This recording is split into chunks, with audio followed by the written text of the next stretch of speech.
Okay, remember that they're changing my voice. This video is about Judges 3. These are the nations the Lord left to test those Israelites who had not experienced any of the wars in Canaan. So again, these are the nations the Lord left to test those Israelites who had not experienced any of the wars in Canaan. He did this only to teach warfare to the descendants of the Israelites who had not had previous battle experience. Now let's stop there. Again, you know them by their fruit. What group is the greatest warriors? Black people, right? We're not talking about modern technology. We're talking about hand-to-hand combat and arrows, things that require agility, dexterity, a certain brain capacity, what have you. And the more they interfere with this video, the more I'm going to say it in a way that is less diplomatic. The 5 rulers of the Philistines, all the Canaanites, the Sidonians, and the Hivites living in the Lebanon mountains, from Mount Baal Hermon to Lebo Hamath. They were left to test the Israelites to see whether they would obey the Lord's commands, which he had given their ancestors through Moses. The Israelites lived among the Canaanites, Hittites, Amorites, Perizzites, Hivites, and Jebusites. They took their daughters in marriage and gave their own daughters to their sons and served their gods. So God's trying to teach them this kind of martial arts from God, right? Mind, body, soul, spirit. And they start intermarrying with these groups who were not being taught the martial arts of God. Now again, no offense to anybody, but it's not referring to the people you think of as Jews. For the most part, not the Ethiopians you think of as Jews. Is who bred with who is key here. They tended to breed away from mighty warriors, and they bred a more kind of Semitic type. So for example, if we were talking about basketball, which we're not, but if we were, and they're saying that Michael Jordan and, Wilt Chamberlain and so on and so forth, right? Kobe Bryant were the center of the story. Okay, and maybe there's some other races there, but it's mostly kind of black people, we'll say, to keep it simple.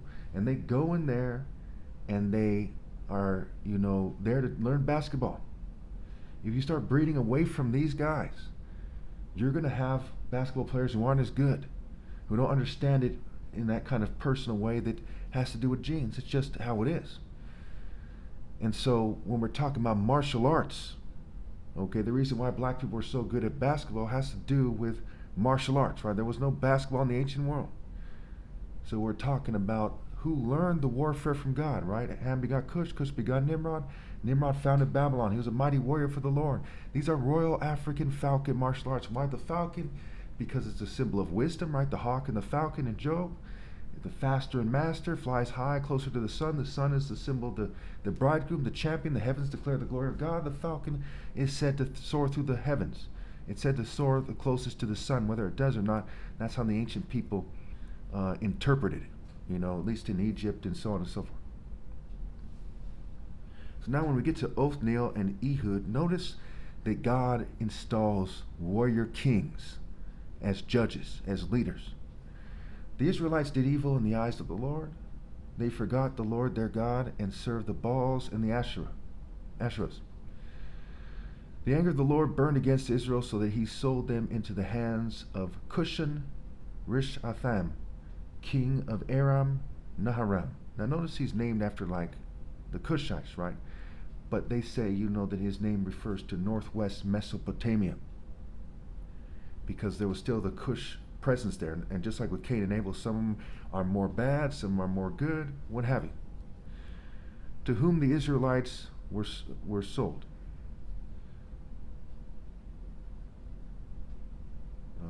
For 8 years.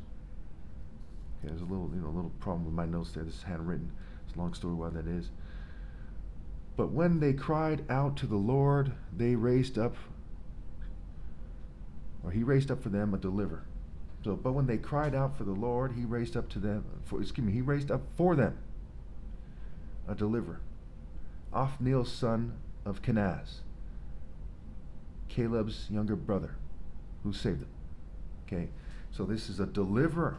Now what does he do to save him, right? The Spirit of the Lord came on him so that he became Israel's judge or leader. and went to war. So the Spirit of the Lord came on him, and what did he do? Go to war. Did he, fly planes and tanks and drones? No. It's this martial art warfare. If you showed up to a martial art challenge with a gun, people would be wondering what the hell you're doing. What it's talking about in the Bible is martial arts mixed with bows and arrows and stuff like that, with things that martial artists, a lot of martial artists use bows and arrows as well. It's a story for another day, but that's not their main kind of activity. But these are things that allow for martial art expression to be expressed. Thus, God is a martial warrior. The Lord gave Cushan Rishathaim, king of Aram, into the hands of Othniel, who overpowered him. The word being used is overpowered him. Now, are they talking about a bunch of brutes overpowering a righteous person like Jesus or Stephen the Martyr or John the Baptist? No. The key part of the word there is over, right? The power from universal pinpoint and moral precision, which God is the source of, right? God is good. The character of God, morally precise. He overpowered him. So the land had peace for 40 years until Othniel, son of Kenaz, died. So he's this martial warrior, and they're in his spirit. And through that spirit, right, that it's God's spirit in him, right? They're in his spirit, which is in the spirit of God. They're in his spirit, and he is in God, and God is in him. Just like Christ in John says that he's in the Father, and the Father is in him, right? John 10, John 17, what have you. Okay, since they keep interrupting me, I'm going to point out again, we're not talking about Jews here. You imagine Adam Sandler or King Charles? We're not talking about the ancestors of King Charles, right? Who would have thought, right? You imagine like, charge, guys! No.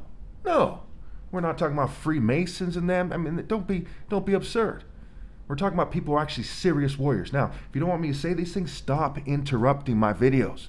Because God is watching and your families are very disgraced while you're interrupting. Okay. Ehud. Again, the Israelites did evil in the eyes of the Lord, and because they did this, the Lord gave Eglon, king of Moab, power over Israel. So now what is the problem? They're not being morally precise. Okay, so without that righteous moral high ground, they're just using propaganda like the United States of America and the churches in America and all over the world, instead of actually being with the power of God. And as we look at the world, do you see anyone but me exerting the power of God? No. And the people who pretend to are extremely disgraced. And the people who pretend that they're actually, that they believe him, they're extremely disgraced. I mean, who could be that stupid? You see someone acting like a fairy, some kind of hippie, acting like some kind of token minority or whatever. You know how disgraceful that is? Take a moment to truly understand why I'm right. Are the churches, mosques, and synagogues extremely disgraced these days? Yes. Are any of them trying to push a logical plan for society? Are any of them trying to restore the moral order? Give me my rightful place? No. Okay? So they're not in the kingdom of heaven. The kingdom of heaven is not a matter of talk and propaganda. It's a matter of spiritual power. Moral, mental, spiritual, martial, romantic power. And it's not like, if you're in the spirit that everyone is being romantic with each other. No. It's in the boundaries of righteousness and justice. To each his own. And obviously people should not hoard their blood money like developed nations are and try to uphold their despicable standards. When they say they civilized the world, all they did was bring technology to the table. A lot of people brought a lot of things to the table. They brought art and women and correcting Christianity by their superior spiritual presence. Even though the Christians believe in God, they weren't practicing the true precepts of God. So picture God's Spirit expressing itself as angels, continually beating up the souls of those who seek to cheat me out of my right to lead. God is a God of justice, and he hates people for cheating me out of my right to lead, utterly despises them. The West did a horrible job governing. They did a horrible job teaching about God. The Bible is insufficient.